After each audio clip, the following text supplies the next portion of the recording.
अगर आपने गौर किया हो तो महाभारत के सभी पात्रों का जन्म बड़ा ही विचित्र था। कोई भी सरल तरीके से नहीं जन्मा था। इसका हर एक पात्र अपने आप में आकर्षक और रहस्यों से भरा है। महाभारत से जुड़े कई ऐसे तथ्य हैं जो अब भी बहुत कम लोगों को मालूम है। तो आज हम आपको महाभारत से जुड़े ऐसे ही कुछ अनसुने रहस्य बताने जा रहे हैं।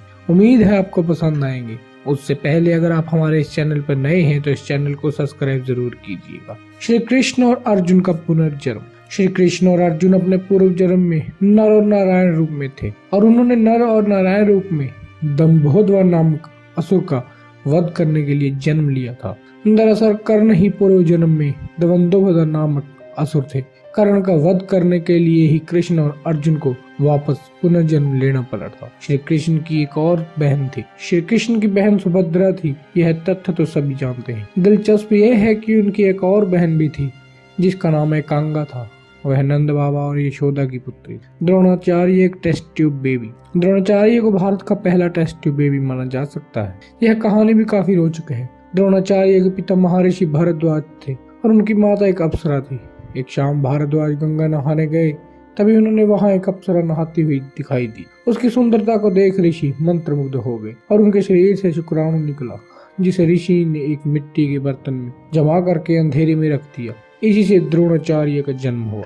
दुर्योधन का परिवार। दुर्योधन ने काम्बोज के राजा चंद्रवर्मा की पुत्री भानुमति से विवाह किया था। भानुमति बहुत ही सुंदर, विद्यमान और ताकतवर थी। वह श्री कृष्ण की अनन्य भक्त थी। इन दोनों का एक पुत्र भी था जिसका नाम लक्ष्मण था और जो महाभारत युद्ध में वीरगति को प्राप्त हुआ। धृतराष्ट्र क्यों धर्मी हुए। धृतराष्ट्र पूर्व जन्म में एक दुष्ट राजा थे। एक बार एक झील किनारे सुंदर हंस को बैठा देख उन्हें हंस की आंख पाने की इच्छा जाग उठी। उन्होंने अपने सैनिकों को आदेश दिया कि हंस की आंख निकाल लो और उसके बच्चों को मार दो। इस क्रूरता के कारण धृतराष्ट्र अंधे हुए और उनके 100 पुत्र युद्ध में मारे गए। भीष्म पितामह को श्राप। भीष्म पितामह पूर्व जन्म में 8 वसुओं में से एक वसु थे। पत्नी की जिद में आकर उन्होंने ऋषि वशिष्ठ की गाय चुरा ली और वह बहुत नुकसान किया। इससे क्रोधित होकर ऋषि ने उन्हें पृथ्वी पर मनुष्य रूप में जन्म लेकर दीर्घ काल तक जीवित रहकर कष्ट भोगने का शाप दे दिया। अभिमन्यु का पिछला जन्म।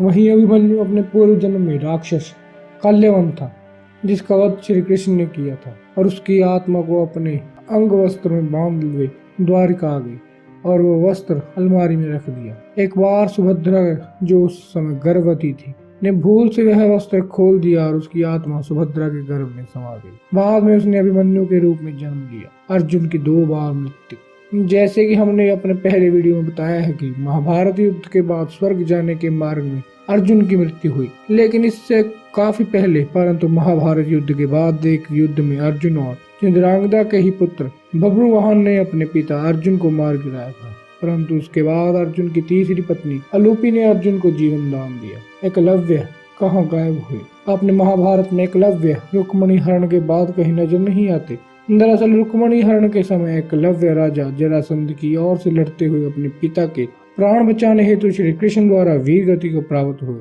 और उनकी इस वीरता को देख श्री कृष्ण के वरदान स्वरूप अगले जन्म में राजा द्रुपद पुत्र और द्रौपदी के भाई धृष्टद्युम्न बन के जन्मे, जिन्होंने द्रोणाचार्य को यमलोक का रास्ता दिखाया था।